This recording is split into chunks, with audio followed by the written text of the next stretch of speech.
दिल्ली के अमन बिहार से एक बार फिर से शर्मसार कर देने वाली घटना आई है सामने। नमस्कार, आप देख रहे हैं जनोदय न्यूज और मैं हूं आपके साथ आशा शर्मा। दिल्ली के अमन बिहार थाने में एक बार फिर से लव जिहाद का मामला सामने आया है। लड़की की बहन ने अपने घर बुलाकर उसे नशीला पदार्थ देकर सेवन करवाया। उसके बाद लड़की के साथ यौन शोषण किया गया।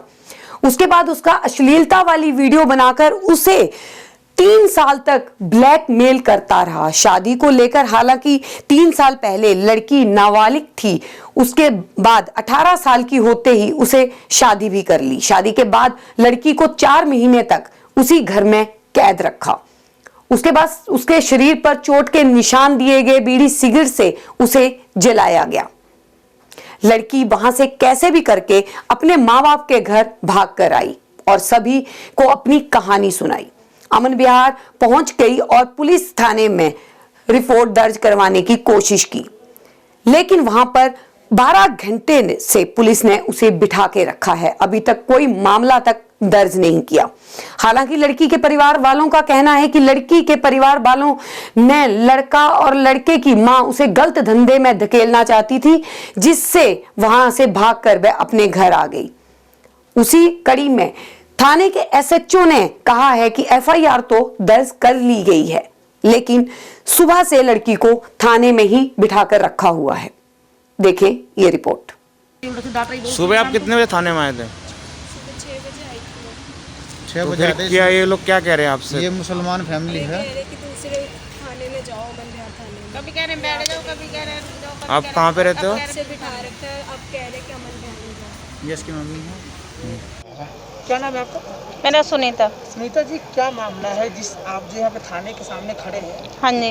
संगठन भी आपके साथ है, हाँ जी। हिंदू दल भी आपके साथ है, क्या जी, मामला? मामला मेरी बेटी का है। उन्होंने शादी करी हुई थी 3 महीने पहले, अच्छा और उसको 3 महीने पहले बेला फुसला के शादी कर ली थी मोमना लड़के ने। अच्छा। उसके बाद उसको घर में बंदी बना के रखा हुआ। उसको रोज उसके साथ मारपीट करते हैं। महीने बंदी बना के? 3-4 महीने से बंदी बना के रखे हैं उसको। हाँ, तो 3-4 महीने से उसको रोज मारपीट करते हैं और रोज उसके साथ मतलब गलत व्यवहार करते हैं। तो जब शादी हुई थी तो क्या ये शादी आपको पता था कि शादी नहीं, शादी मेरे को बता के नहीं करी थी, मेरे खिलाफ करी थी। तब जब आपकी बेटी उनके हवाले थी तो आपने कभी खोजने की कोशिश की? नहीं, उसने थाने में कंप्लेन करके गई थी कि भाई मैं शादी करके अपने पति के साथ जा रही हूँ। अच्छा। हाँ, थाने से मेरे को परमिशन मिली थी कि भाई मेरी बेटी ने मोमना लड़के से शादी कर दी, तो मैंने उससे बातचीत करना बंद कर दी। ठीक है। उसके बाद मैंने कोई कॉन्टैक्ट नहीं रखा।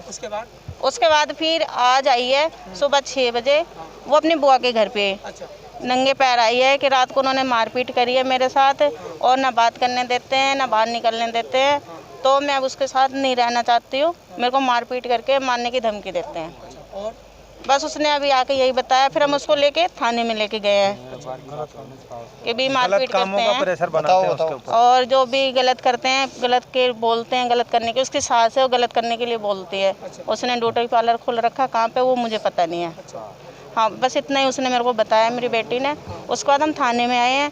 थाने में रोहिणी थाने में सुबह 6 बजे से बैठे हुए हैं। अभी कोई सुनवाई नहीं हुई, किसी ने कोई कंप्लेन नहीं दी। उसके बाद वो अमन बिहार थाने में लेके आए हैं। अब हम यहाँ पे खड़े हुए हैं, अभी भी कोई कंप्लेन नहीं हुई, कुछ भी नहीं हुआ, अभी भी बिठा कर रखा हुआ है। आपने पूछा है पुलिस वालों से क्यों नहीं कर रहे हैं? हमने पूछा, वो कह रहे हैं कि अभी कुछ नहीं हो सकता। उन्होंने शादी कर रखी है, लड़की बड़ी हो गई है, अपने उस हिसाब से शादी कर सकती है वो। अब उन्होंने अपने कानून उसमें शादी करी है, तो उसका कुछ नहीं हो सकता। बस यही बात कर रहे हैं, कह रहे कि अभी हम उनको कुछ नहीं कह सकते हैं और अब बैठ जाओ। अब जब से बिठाई रखा हमारे को। लड़के ने आपकी लड़की की अश्लील वीडियो भी बना रखी है, उसके बारे में क्या लगता है? हाँ, उसको दिखा के ब्लैकमेल करता हाँ, रहा उसको भी दिखा के 3 साल पहले वो वीडियो बनाई होगी। वो मुझे आज पता लगी है, जब मेरे घर पे मतलब थाने पे आई है। जब थाने में बैठ के उस लड़की ने मेरे को बताया है कि ऐसे ऐसे। मैंने कहा तूने शादी करी थी, अब तू क्यों आई है मेरे पास में? तब उसने बताया कि 3 साल पहले मेरे को स्कूल की जो फ्रेंड थी, उसकी कजन सिस्टर थी, वो अपने घर पे कोई पार्टी के फंक्शन में बुलाया था। उसके साथ कोल्ड ड्रिंक में क्या पिला के जो भी है उसको नशे में करके कोई कह रही मेरी वीडियो बनाई थी, उस वजह से मेरे को ब्लैकमेल कर रहा था। इसी चक्कर में मैंने शादी करी। उसी चक्कर में मैंने शादी करी। जब उन्होंने वीडियो बनाई थी, वो जब छोटी थी। किया गया। हाँ जी। सास थी वो, हाँ।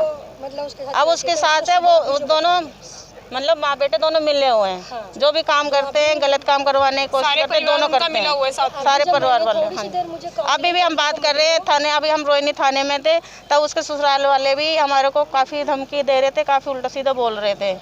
हाँ, कि अभी बाहर निकलो, हम देख लेंगे, ये कर लेंगे। और उनके साथ कोई एक लेडीज़ पुलिस वाली थी, वो भी धमकी दे रही थी। और जब पूछा जा रहा है कि भाई लड़की का क्या है क्या नहीं, आपको रिपोर्टिंग का कोई हक नहीं है, आपको क्या लेने देना, यहाँ कोई एनजीओ संगठन नहीं होने चाहिए। आपसे तो बात ही नहीं करने दे रहे। मैं कितनी बार चक्कर काट रही। आपके पास हम लोग जा रहे थे। सुनिएगा, इनको मैंने मना किया था, मैंने कहा जो लीगल रिप्रेजेंटेटिव है वो आ जाइएगा थाने में। ये प्रोसीजर नहीं होता हैगा कि हम सभी उसके अंदर में चले। आप हमारे पास में आए, आप आए हमारे पास में।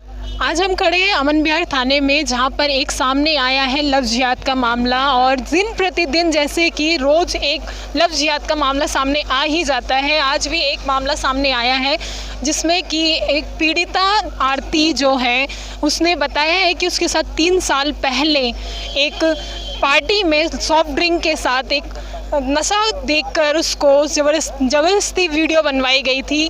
गलत वीडियो के लिए उसको फोर्स किया गया था और तीन महीने पहले, लगभग 3 महीने पहले उसको शादी के लिए फोर्स किया गया था और उसको ज़बरदस्ती शादी के लिए वीडियो दिखाकर ब्लैकमेल भी किया गया था।